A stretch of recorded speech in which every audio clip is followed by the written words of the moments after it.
Hello, I'm Officer Shelby Sewell with the Coffeyville Police Department presenting this month's Neighborhood Watch meeting. First, I wanted to speak with you over the burglary map for November. This month we had 5 commercial burglaries, 6 vehicle burglaries, and 5 residential burglaries. You will see a map displayed which will show you the general area where these burglaries occurred. For this crime map, past crime maps, and other crime tips, you can always check them out on Facebook. It's listed under the Coffeyville Police Department. This month we have seen an abnormal amount of scam calls. Remember to never give any personal information out over the phone, and if they're asking for a Western Union, a Green Dot card, or a Vanilla card, it's probably a scam. Something else I noticed recently while patrolling the city over the last few days is that I am apparently the only one who didn't go Black Friday shopping. I know everybody else got a new TV because I see nice big boxes that say 55-inch TVs sitting next to the dumpster out by the curb. You know who else sees that? Burglars. If you have big boxes this year from Christmas presents, try to break them down and place them in the dumpster. If you have a lot of large items, like say old TV boxes or your old TV, you can always take them to the tree dump and place them in the bulk item dumpster that's been placed out there for citizens of Coffeyville convenience.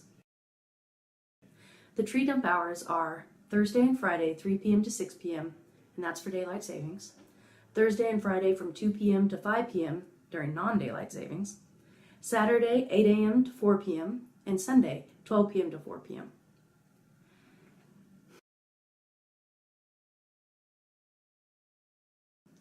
Today I wanted to speak with you over winter weather driving.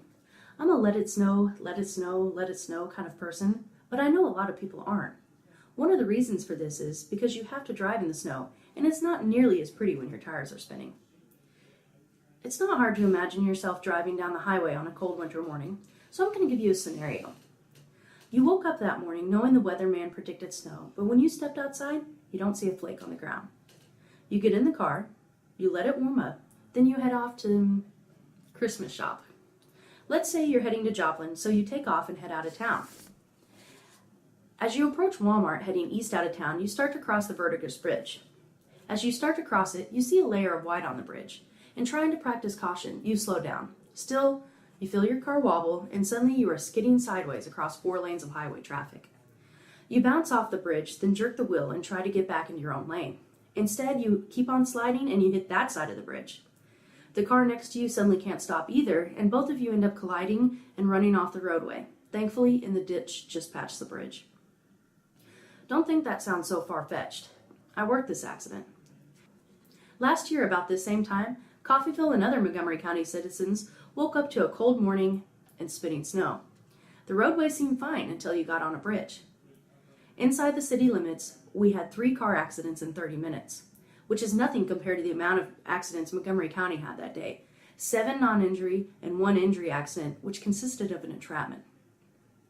I happened to have responded to 2 of the 3 accidents we had, and both of them reported to me the same thing. They had gotten out onto a bridge and knew it was going to be slick, so they tried to slow down. Instead, they started going out of control. So what did they do wrong? They tapped their brakes. Sounds like a reasonable thing to do, right? In normal driving conditions, it is. However, on the snow and ice, it's not. Sometimes, though, things happen. So what do you do if your car starts to skid? Well, it's going to depend on what kind of car you have. If you have a rear-wheel drive vehicle and you start to skid, you should take your foot off the accelerator. You should steer in the direction you want your front wheels to go. If your rear wheels are sliding left, you steer left. If they're sliding right, you steer right. If your rear wheels start sliding as you recover, ease the steering wheel towards that side. You might have to steer left and right a few times before you get your vehicle completely under control. If you have anti-lock brakes, which most cars do now, apply steady pressure to the brakes. You will feel the brakes pulse, and that's normal. If you have a front-wheel drive car and you start to skid, take your foot off the gas, but this time, if you can, shift to neutral. Don't try to steer immediately. As the wheels skid sideways, they will slow the vehicle and traction will return. As it does, steer in the direction you want to go. If you did put your car in neutral, put the transmission in drive and release the clutch and gently accelerate. In these kinds of situations, oversteering is bad. The most common reaction is to continue turning the steering wheel, which only makes things worse. If the icy conditions end and the front wheels regain grip, your car will shoot off whichever way the tires are pointed. In my scenario, it was the other side of the Verdigris Bridge. Ice and bridges are tricky, but there are a lot of other hazards. I know last year I found that the snow plows had gotten out and cleared the streets fast, but they kind of buried my car and I was stuck. If you do get stuck, do not spin your wheels. It'll only dig you in deeper. Turn your wheels from side to side a few times and try to push the snow out of the way. Use a light touch of gas to ease your car out. Don't be afraid to get out and use a shovel to clear snow away from the tires and the underside of the car. You can always pour sand, kitty litter, gravel, or salt in the path of the wheels to help get traction. And lastly, you can always try rocking the vehicle. First, check your owner's manual because it can do damage to transmission on some vehicles. Rocking a car consists of shifting from forward to reverse and back again. Each time you're in gear, you give a light touch of the gas until the vehicle gets going. Newer vehicles have traction control. Check to see if yours does, because the car can automatically stop your tires from spinning, and it means you can't rock yourself out of a hole.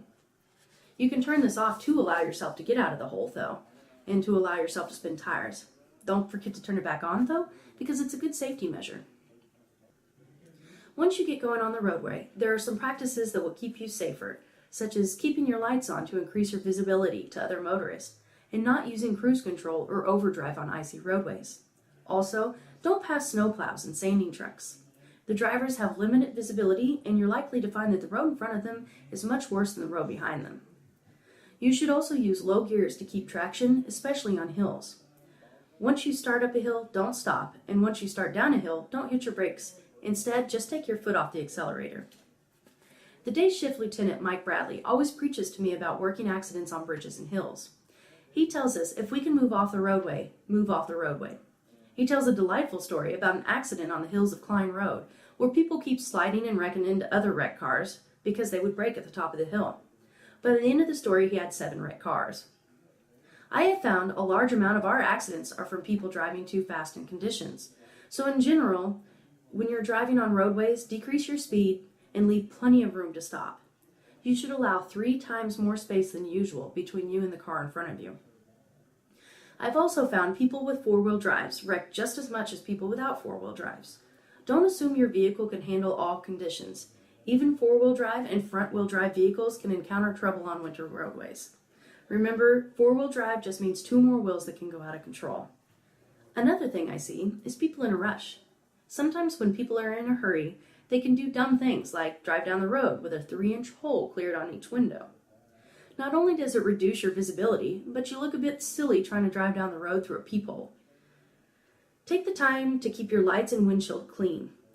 I know I stop cars more than you would think because they did not take the time or make the time to clear off their windshield. So you're not really getting ahead of the game when you're stopped for 15 minutes talking to me about safe driving. So if you're a terrible morning person like I am, it doesn't hurt to be prepared in advance for keeping your windshield clear. Replace windshield wiper blades. Apply water-shedding material such as Rain-X to the outside of all windows, including the mirrors. Make sure your windshield washer system works and is full of anti-icing fluid. You can drain the older fluid and put the new fluid in, and if you use different colors, it makes the switching easy. People don't always realize it, but the inside of your window can be just as important and also need cleaned. You can clean the inside of your windows or remove the condensation and frost from the inside of your windows by engaging your air conditioner and selecting the fresh air option. It's fine to set the temperature on hot, and many cars automatically do this when you choose the defrost setting. Being prepared in all aspects doesn't hurt. I have read you should keep winter tires on your car that have tread at least 6 32-inch deep. Even if you don't put winter tires on, make sure that your tires have tread on them. It never hurts to do the penny test. You can do this by placing a penny in the tread. If you completely see Lincoln's head, you should probably get some new tires. Make certain your tires are properly inflated as well. Another concept I see more and more often, and love seeing, is having a go bag or a disaster kit or a zombie apocalypse fighting kit or whatever you want to call it in your car. You never know if you will get stuck on some lonely road, so it is a good idea to have supplies in your car. Good things to keep in this bag are a working flashlight and extra batteries, reflective triangles and brightly colored cloth, first aid kits, which has more than just band-aids. We're talking like a day's worth of your medication, just in case you're out there for a while. You can also have an ice scraper, matches, or a lighter. You want water, which you need to rotate periodically because it does go bad. Flares, scissors, cord, non-perishable high-energy foods like canned nuts, dried fruits, or hard candy. And additionally, if we're talking about winter weather here, so you also want to have stuff like blankets and gloves and things that are going to keep you warm, heavy woolen mittens and socks. If you do become stranded, do not leave your car unless you know exactly where you are and how far it is to possible help. You want to make sure that you're improving your situation, not making it worse. To attract attention, if you have flares, light 2 of them and place them at the rear of the vehicle a safe distance away. Also hang brightly colored cloths from your antennas. If you're sure that the car's exhaust pipe is not blocked, run the engine and the heater for about 10 minutes every hour or so, depending on the amount of gas in your tank. To protect yourself from frostbite and hypothermia, use the woolen items and the blankets to keep warm. Please keep at least one window slightly open. Heavy snow and ice can seal a car shut.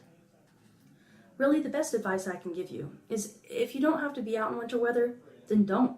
You may be a safe driver, but not everybody around you may know how to drive in the snow. Thank you for your time.